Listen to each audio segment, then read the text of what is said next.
Contexte. Mon mari des 6 dernières années a connu une spirale mentale à la baisse qui a commencé il y a 8 mois. Il n'avait jamais eu apparemment de problème de santé mentale auparavant. Cela est venu de nulle part en raison de certains problèmes non résolus inconnus de moi de son enfance. Heureusement, mon mari est un fournisseur incroyable, donc cela n'a pas eu beaucoup d'impact sur nous financièrement. Cependant, cela a créé une épreuve émotionnelle, ayant regardé mon mari se désagréger alors que j'essayais vainement de l'aider. Notre jeune enfant ne comprend pas ce qui est arrivé à son père. Avec cela étant dit, ma tante et une amie proche ont été mes 3 rochers à travers cela, ma mère en particulier depuis qu'elle et mon mari ont développé un lien étroit. Mon frère et sa femme, qui vivent dans un autre état et passent leurs vacances ici chaque année, ne connaissaient pas toute l'histoire de ce qui s'était passé. Je suis allée à la maison de ma mère pour récupérer ma fille, je venais de rentrer de le voir. Ma mère voulait savoir comment les choses allaient, ses progrès, son humeur, bref tout. Pendant que nous en discutions, mon frère est arrivé de l'autre côté de la rue. Presque toute ma famille était là. Je lui ai dit où se trouvait mon mari et ce qui s'était passé, à quoi il a répondu. Je l'ai toujours su qu'il était faux. Je pense que tout le monde dans cette maison, y compris sa femme, était abasourdi. Il a ensuite essayé de détourner ce commentaire en disant « Eh bien, il est définitivement fou de t'avoir épousé », comme si cela allait améliorer les choses. J'ai complètement pété les plombs. Apparemment, mon réflexe a été de balancer de la boue. J'ai fait un commentaire du genre « Les vrais fous comme lui doivent payer pour des services d'escorte parce que les femmes s'enfuient toujours ». Il avait l'air choqué. Je le savais, honnêtement, je ne me souviens même plus comment j'ai découvert. Ma sœur le savait également, mais nos parents ne le savaient pas. J'ai fini par partir avec mon enfant. Je l'ai appris plus tard, sa femme ne savait rien de sa vie d'escorte passée. Apparemment, elle était mortifiée. Mon père était furieux contre moi pour avoir révélé un détail personnel et avoir causé un problème entre eux. Il m'a dit que j'aurais dû laisser passer le mauvais jeu de mots de mon frère. J'étais toujours bouleversée et j'ai dit à mon père que ce n'était pas mon problème qu'il n'ait pas été transparent avant de l'épouser. D'un autre côté, mon frère a fini par m'envoyer un au revoir plus tard, en disant « J'ai eu ce que je méritais en épousant un désastre ». Manifestement, il ne plaisantait pas. J'ai grandi en devant ignorer la plupart de ses comportements idiots, mais tout ce que nous avions traversé, ça m'a juste frappé et je me suis énervée. Mon père ne veut toujours pas me parler. Il dit à ma mère qu'il ne veut pas entendre parler de mon mari. Mon frère, qui est toujours en ville, m'a demandé de ne pas venir quand il est là. Je commence à me sentir comme si je devais être la personne plus raisonnable ici et présenter des excuses. Mais en même temps, il ne coupe même pas un peu de slack. Es-tu l'idiot? Pas l'idiot. Il a plaisanté en disant qu'il avait toujours su que ton mari était fou, puis a doublé en me défendant en m'insultant. Ouais, il l'avait mérité. Et ton père est tout aussi mauvais pour avoir encouragé les bêtises de ton frère et avoir essayé de le justifier comme un humour sombre. Ce ne serait pas aussi ça qui ferait de ton commentaire un humour sombre? Je pense personnellement que c'est quelque chose qu'il aurait dû dire à sa femme. Envoie-lui une lettre de baiser en disant « Tu ne peux pas attendre sa paye quand elle divorcera de lui. » Ne t'inquiète pas, ton frère ne plaisantait pas. Le fait que ton père prenne son parti est triste, mais il peut avoir de nombreuses raisons. Peut-être qu'il est l'un de ces hommes qui pensent que les femmes qui font ce type de travail devraient avoir honte, mais être client est bien. Peut-être qu'il pense que son fils ne peut rien faire de mal à ses yeux, et toi, en tant qu'enfant non doré, tu aurais dû te taire et subir qu'il te traite ainsi. Cela a probablement beaucoup à voir avec les préjugés sur la santé mentale. Père ne se soucie plus de son gendre parce qu'il a honte qu'il soit malade. Il ne le défendra plus, lui ou sa fille, parce qu'il est secrètement d'accord avec son fils méchant. Désolé, OP. Ton frère a fait une gaffe. On ne plaisante pas avec ce genre de choses, surtout quand c'est son beau-frère et le père de sa nièce. Cela semble également indiquer que ton frère est vraiment immature. Plus comme si papa allait aussi chez les prostituées. Et qu'il a peur d'être le prochain à être révélé. Présente des excuses à la belle-sœur, mais pas à ton frère. Elle n'a pas demandé à être entraînée dans tout ça. Explique pourquoi tu as réagi ainsi et que tu n'avais pas l'intention de lui faire du mal. Je suis assez sûre qu'elle comprendra. J'espère que ton mari ira mieux rapidement et que ta famille sera réunie. Malheureusement, la maladie mentale n'est pas une blague, littéralement. Moi, une femme de 26 ans, Je peux faire de jolis arrangements floraux. Ce n'est pas une entreprise, mais j'ai fait des centres de table et des arrangements pour ma famille et mes amis et leurs événements. L'année dernière, une amie nommée Sadie, qui a 23 ans, m'a contacté en disant qu'elle aimait mon travail et m'a demandé si je pouvais faire quelques centres de table pour les tables d'invités à son mariage. Sadie est la cousine de mon amie proche et bien que je l'ai vue autour et que nous avons parlé de temps en temps, nous ne sommes pas de proches amis ou quoi que ce soit. J'ai dit, bien sûr, et nous avons réglé ce qu'elle voulait. J'ai également demandé si elle voulait quelque chose pour la table des mariés, mais elle a dit que c'était déjà pris en charge. Elle m'a invité au mariage aussi. Donc le mariage était la semaine dernière. J'étais ravie de voir à quoi ressemblaient tous les centres de table et je les ai trouvés superbes. La table des mariés, cependant, avait ces centres de table extravagants qui étaient époustouflants, et ce n'était certainement pas moi qui les avais faits, alors je lui ai demandé qui les avait faits. Elle a dit qu'elle les avait faits elle-même, mais qu'elle n'aurait pas le temps d'en faire pour toutes les tables. J'ai dû faire tous les centres de table pour les tables, alors elle m'a demandé. Je dois admettre que je me suis sentie trahie parce que ces centres de table étaient beaucoup plus beaux que les miens et que les gens les demandaient, pas ceux sur les tables d'invités. Je n'ai rien dit mais lui ai plutôt envoyé un message plus tard. Poliment, je ne suis pas sortie. Je sentais qu'elle sous-estimait mon effort en ayant de tels centres de table tape à Alexandra l'œil. Sadie a dit qu'elle n'essayait pas de sous-estimer quoi que ce soit et que c'est ce qu'il pensait aller avec la décoration. J'ai dit qu'elle aurait dû être franche au sujet de la table d'honneur ou avoir les mêmes centres de table que les tables des invités. Elle a commencé à s'énerver et a dit qu'il n'y avait rien à être franche et que j'empiétais. Donc, je suis l'idiot ? Je suis juste un peu en colère qu'elle ait essayé de me voler la vedette, mais elle était agacée que je lui envoie ce message. Tu parles de vouloir être au centre de l'attention, tu es l'idiot. L'idiot est franchement un peu dérangé. Tu es contrarié d'avoir été éclipsé par la mariée que tu connais à peine à son mariage.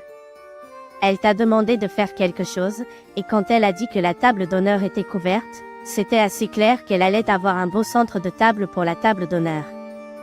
Le fait que tu aies même été contrarié par cela montre un manque de maturité incroyable.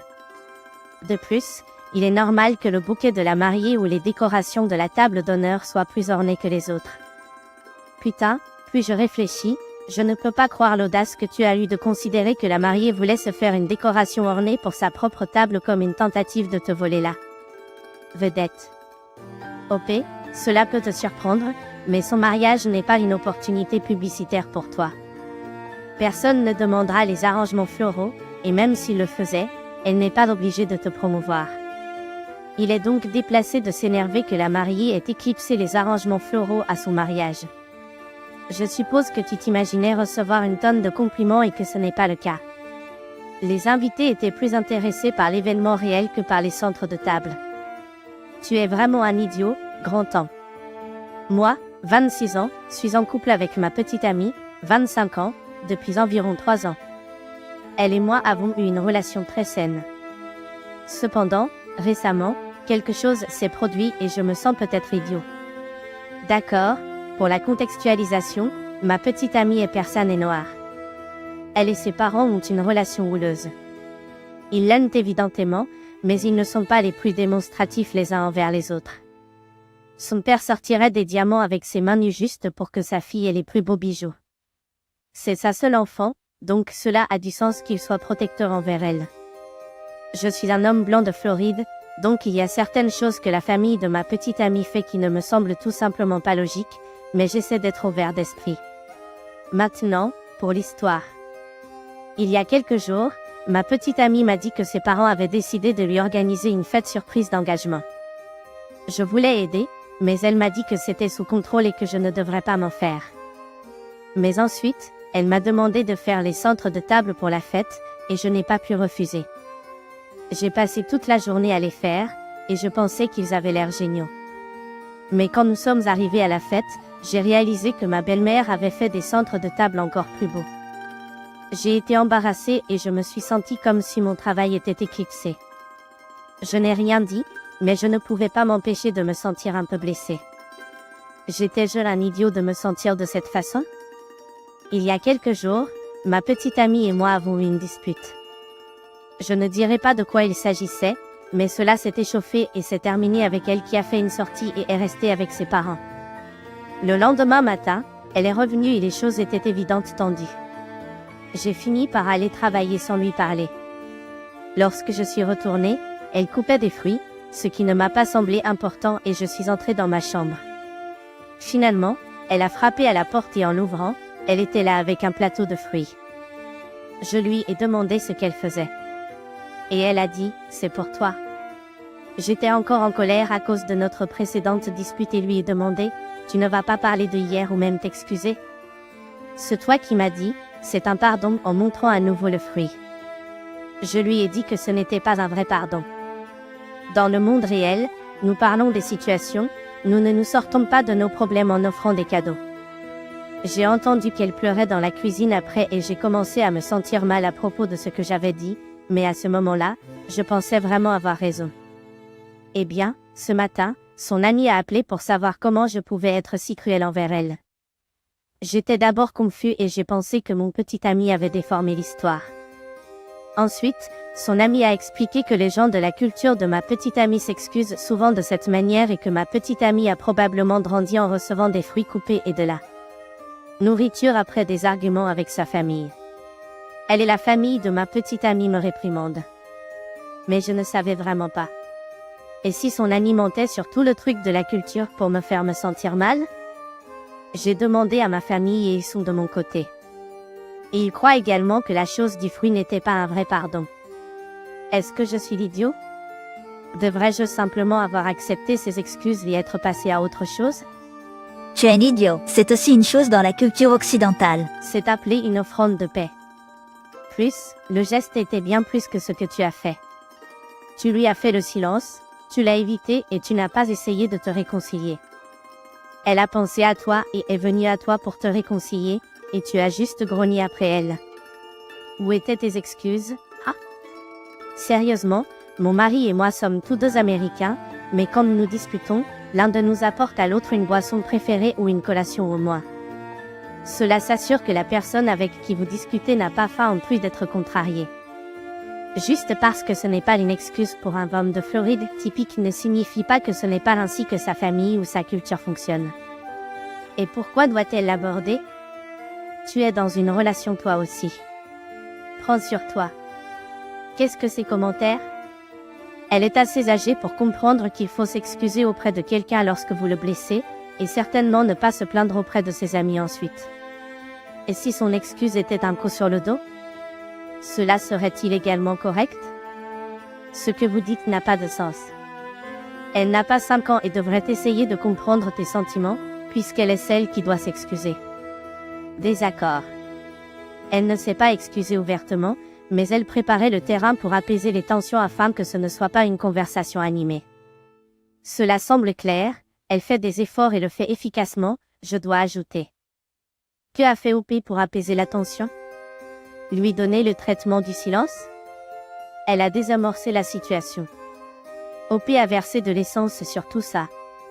À moins que vous ne veniez ici et que vous vous prosterniez en utilisant ces mots spécifiques, je suis en droit d'agir comme un idiot avec impunité. Elle a beaucoup plus fait d'efforts que vous. Vous avez tout écrasé sur son mea culpa et vous essayez maintenant de prétendre, oh, ce n'est pas une vraie excuse. Il y a un moment et un lieu pour cette phrase, mais ce n'est pas ici. Oh, tu ne t'es pas excusé non plus. Souvenons-nous dans tout cela. Il y a 8 ans, j'ai mis enceinte une fille avec qui je couchais quelques mois avant l'obtention de notre diplôme universitaire. Nous avons eu un fils, et en raison de circonstances, je ne veux pas entrer dans les détails, j'ai la garde de lui. Je le vois très souvent, quelques fois par semaine, et je paie une pension alimentaire. Je n'ai pas particulièrement une bonne relation avec la mère de mon fils. Elle m'en veut pour ce qui s'est passé, et honnêtement, je préfère cette hostilité envers moi qu'envers notre fils, donc c'est bon. Après avoir eu mon enfant, elle a eu un autre bébé avec le bébé d'un autre homme, elle a donc actuellement mon fils pré-ado et une fille plus jeune. Je ne fais pas vraiment attention à la fille car ce n'est pas mon enfant, mais avouons-le, je suis assez sûre que son père n'est pas vraiment impliqué. C'était l'anniversaire récent de ma petite amie à long terme, et elle a dit qu'elle voulait faire une excursion d'une journée à Disney. J'ai pensé que ce serait une grande opportunité de l'emmener, car les enfants aiment ça. Je lui ai dit, et elle a semblé mécontente. Elle a demandé des nouvelles de sa fille et si j'allais la prendre. Mon idée était, bien sûr que non. Comme, pourquoi est-ce que je ferais ça? Je lui ai dit que je ne l'avais pas prévu. Elle a dit que ce ne serait pas correct de ma part de prendre l'un et pas l'autre, car elle serait jalouse qu'il soit parti en voyage et pas elle. Je lui ai dit que je n'avais pas vraiment d'obligation envers elle. J'ai également mentionné que ce voyage n'est pas bon marché et que je ne dépenserai pas d'argent pour son enfant pour cela. Elle a ensuite proposé de payer la moitié du voyage de son enfant. Bien sûr, je l'ai également rejeté, car je ne suis pas le père de l'enfant, je ne vais pas payer. Après tout, elle a un père, et c'est à lui de s'occuper d'elle. Cela ne résout pas non plus le problème de devoir m'occuper d'elle pendant un voyage avec mon fils et ma petite amie. Donc, j'ai dit non à cela aussi. Elle a dit qu'alors elle ne laisserait pas son fils partir, simplement parce que ce n'était pas juste. C'est là que je peux être l'idiot. J'ai un peu joué mon fils contre elle. Je lui ai dit que je voulais l'emmener, mais que sa mère avait dit non à notre voyage. Bien sûr, cela l'a beaucoup contrariée et a fait plier sa mère. Donc, nous sommes allés. Nous sommes allés de l'avant et avons passé un excellent moment, mais elle était incroyablement amère quand je l'ai ramenée. Je ne suis pas l'idiot pour ne pas l'avoir emmenée en voyage, ce n'est pas la mienne, et je ne lui dois rien à elle ou à sa mère. Mais waouh, les adultes de cette histoire, vous sonnez tous épuisants. Et les enfants sont pris dans la ligne de mire plutôt que d'être privilégiés. Ne jouez pas votre enfant contre sa mère, peu importe à quel point elle est difficile. Travaillez sur une meilleure coparentalité, vous en avez au moins pour une décennie supplémentaire. Il dit qu'il a utilisé son enfant, mais il ne l'a pas fait. Il lui a dit la vérité, et l'enfant avait raison de se mettre en colère. Il aurait manqué un voyage incroyable parce que sa mère est amère et raisonnefolle. La mère doit comprendre que ses enfants n'ont pas le même père, et elle ne peut pas forcer le père de l'un à élever les deux. C'est elle qui doit élever les deux. Pourquoi cette mère voudrait-elle même que sa jeune fille parte en voyage qu'elle n'est même pas désirée avec deux adultes éloignés qui ne sont pas sa famille ou ses parents? La mère est ridicule pour essayer d'imposer cette responsabilité à cet homme et d'échapper à devoir faire quoi que ce soit pour le bien-être de son enfant et veut des vacances gratuites sans enfant. Mon petit ami et moi bénéficions de vols gratuits grâce à nos emplois. Pendant Noël, notre groupe d'amis a décidé de planifier des vacances de groupe aux Bahamas. Mon petit ami et moi avons décidé d'étendre nos avantages et de couvrir les vols. Le fait est que nos vols sont entièrement gratuits, tandis que les billets pour la famille et les amis ne le sont pas. Quelqu'un doit payer des taxes sur les billets pour la famille et les amis. Nous n'allons évidemment pas payer ces taxes. Au petit déjeuner le lendemain, nous avons dit à nos amis que nous étendrions nos avantages et avons ajouté qu'ils devaient juste nous envoyer l'argent pour les taxes. Tout le monde était très heureux et a accepté. Allons-y, il est temps de réserver bientôt. J'ai envoyé un texto à tout le monde, en leur demandant de m'envoyer $90 chacun pour les impôts. Le meilleur ami du copain et sa petite amie ne nous ont pas envoyé d'argent. Nous n'en avons pas tenu compte. Nous sommes sortis dîner avec eux et leur avons rappelé de nous envoyer $90. La petite amie est devenue grincheuse et a dit que les impôts ne devraient pas être aussi élevés. Elle a commencé à chercher des allers-retours et a vu ce que coûtaient les impôts. Tous les numéros sont autour de $90, certains plus, certains moins. Elle a ensuite dit à son petit ami d'envoyer $180 pour les deux. Le lendemain, tous nos amis ont fasciné mon petit ami et nous ont fait savoir qu'au cours du week-end, elle essayait de dire à tout le monde de demander des reçus avant d'envoyer de l'argent. Elle a dit, ils ne devraient pas nous faire de l'argent. Tous nos amis nous ont défendus auprès d'elle et nous ont dit que nous devrions révoquer l'offre. Nous étions d'accord. Nous avons appelé le meilleur ami de mon petit ami et lui avons dit que nous devions lui parler, ainsi qu'à sa petite amie. Lorsqu'elle a dit « Salut, vous êtes en haut-parleur », nous leur avons dit. Nous ne leur étendons plus nos avantages. Si vous voulez toujours venir, vous devrez réserver vos propres vols. Nous n'apprécions pas que vous vous comportiez comme si nous essayions de gagner de l'argent rapidement avec nos amis.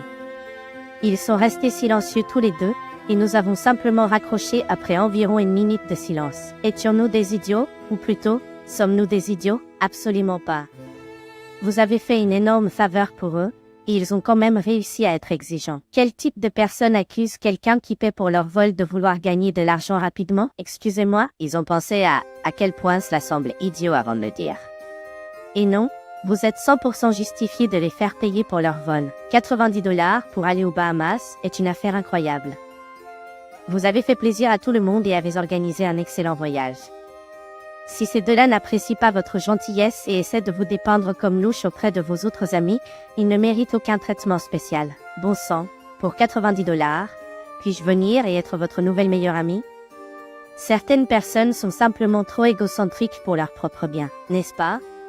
Si mon ami essaie de me arnaquer 90 $ en échange d'un voyage aux Bahamas, alors arnaquez-moi, ami. Je n'arrive pas à croire qu'ils ont osé se plaindre après que vous ayez été si généreux.